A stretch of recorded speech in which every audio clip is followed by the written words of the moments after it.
Indonesia itu merupakan negara mega biodiversity countries, ada di ranking kedua setelah Brasil untuk terrestrial ecosystem. Akan tetapi kalau kita juga mencakup marine ecosystem, saya kira Indonesia akan lebih beragam lagi kekayaan jenis yang dimiliki. Kita merupakan rumah, merupakan habitat bagi 15,5% tumbuhan yang berbiji, lalu untuk kupu-kupu 10%, bird, mammal, dan reptiles endemicity tertinggi di dunia. Dan kita memiliki list beberapa jenis untuk masing-masing taksa tersebut yang ada di Indonesia.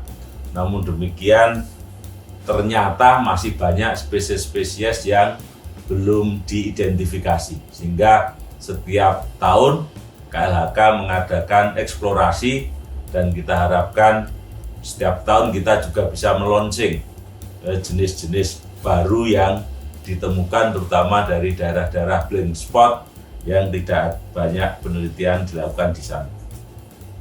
Nah, untuk pelaksanaan konservasi keanekaragaman hayati, Indonesia memiliki tool, memiliki alat, salah satunya adalah dengan penetapan kawasan konservasi, baik itu konservasi darat maupun konservasi laut. Kita memiliki sekitar 556 unit kawasan konservasi yang berupa cagar alam, suaka marga satwa, taman nasional, taman hutan raya, taman wisata alam, taman buru, dan juga bentuk-bentuk kawasan konservasi yang lain. Dan semuanya mencakup sekitar 27 juta hektar. Jadi sangat luas kawasan yang kita miliki. Untuk status konservasi, Indonesia memiliki banyak spesies seperti tadi saya sampaikan, dan tantangannya juga besar, sangat besar sekali. Dari catatan yang kita miliki, sekitar 15.336 spesies ini tercatat sebagai spesies yang critically endangered, dan vulnerable. Dan juga ada spesies-spesies yang lain yang data defisien dan list concern.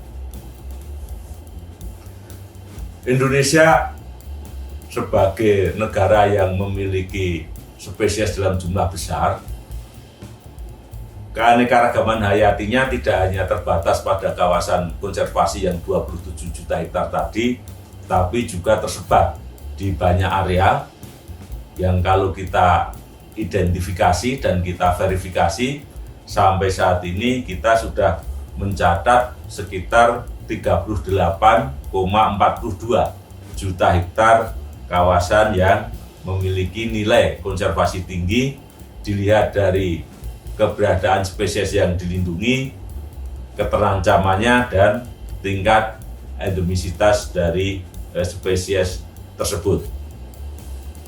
Nah, meskipun ada pandangan-pandangan pesimis terhadap konservasi di Indonesia, kan tetapi kita juga perlu mencatat beberapa catatan-catatan kemajuan di konservasi, misalnya peningkatan populasi dan juga lepasnya status, misalnya Panthera pardus, melas, macan tutul Jawa yang tahun 2008 statusnya critically endangered, sekarang menjadi endangered. Ini menunjukkan adanya perbaikan di dalam pengelolaan populasi atau juga perbaikan di dalam monitoring satwa liar. Ada laporan peningkatan populasi orangutan di Taman Nasional Sebago, lalu peningkatan populasi elang Jawa, peningkatan populasi jalak Bali yang menjadi viral di tingkat global, misalnya kelahiran badak Sumatera 2 ekor pada tahun 2023, peningkatan populasi owa Jawa dan juga laporan-laporan kelahiran badak Jawa di Ujung Kulon yang lalu. Setelah itu kita lakukan proteksi yang ketat untuk Taman Nasional Ujung Kulon karena badak Jawa hanya dimiliki Indonesia dan tidak ada di negara lain. Selain itu juga ada rilis animal dari penangkaran misalnya untuk restocking yang ada di alam, ada juga rilis animal yang berasal dari rehabilitasi. Ini untuk mengembalikan keberadaan dan peran satwa liar di alam dan menyatu lagi dengan ekosistem yang ada di sana.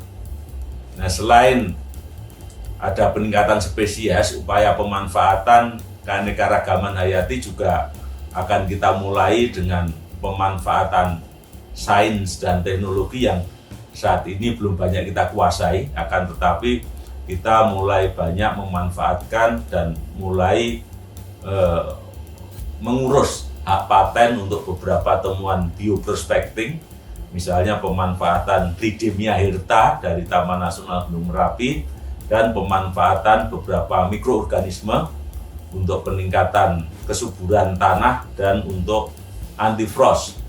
Dan mikroorganisme ini berasal dari Taman Nasional Gunung Ciremai. Tantangan konservasi hayati di Indonesia ada banyak hal yang ini nanti juga bisa dibedah melalui ilmu pengetahuan dan teknologi. Kita ingat bahwa konservasi biodiversity, conservation biology itu sebagai disiplin krisis yang membutuhkan penanganan cepat untuk mempertahankan keanekaragaman hayati dan perlu pendekatan yang sifatnya interdisipliner. Nah, penyebab langsung kepunahan ada beberapa faktor: perubahan iklim, degradasi habitat, overeksploitasi, kemelimpahan jenis invasif, dan juga polusi terutama nitrogen dan fosfor. Tetapi yang lebih penting kalau kita bisa mengadres penyebab-penyebab tidak langsung spesies, misalnya adalah pertumbuhan penduduk, perluasan kawasan urban, aktivitas ekonomi dan pembangunan infrastruktur yang tidak berkelanjutan, perdagangan dan globalisasi, aspek politik, tata kelola sumber daya alam hayati, tata ruang, dan penegakan hukum. Di tingkat tapak, konservasi berhadapan dengan pendapatan masyarakat yang relatif rendah, yang memicu eksploitasi sumber daya alam di kawasan konservasi, tingkat pendidikan dan tingkat kesadaran konservasi yang rendah pada masyarakat, dan juga pada umumnya kawasan konservasi dikelilingi oleh desa-desa dengan tingkat kesejahteraan yang masih kurang memadai. Dan problem konkretnya bisa kita lihat dengan masih adanya illegal logging, perambahan kawasan, dan juga human wildlife conflict, terutama ketika manusia dan hewan menggunakan ruang hidup yang sama. Sampai saat ini memang harus diakui manfaat langsung yang dirasakan oleh masyarakat akan keberadaan kawasan konservasi ini perlu ditingkatkan. Penguasaan knowledge dan teknologi juga sangat penting, terutama pengembangan bioprospecting, pengembangan zat kimia aktif, dan pengembangan serta pemanfaatan genetik yang sekarang sudah mulai diatur sehingga harus dioptimalkan untuk kesejahteraan masyarakat. Terkait juga dengan pandangan baru yang dikembangkan oleh World Economic Forum yang memandang bahwa hilangnya kehati tidak hanya menyebabkan hilangnya potensi ekonomi, tetapi juga mengakibatkan ancaman yang signifikan terhadap perekonomian, kesehatan, dan lingkungan hidup. Maka perlu ada penyelarasan tujuan konservasi biodiversitas dengan rencana pembangunan ekonomi, perjanjian perdagangan, dan strategi investasi hijau. Yang ini juga sebagai implementasi Impres nomor 1 tahun 2023 tentang pengarus utamaan pelestarian keanekaragaman hayati dalam pembangunan berkelanjutan.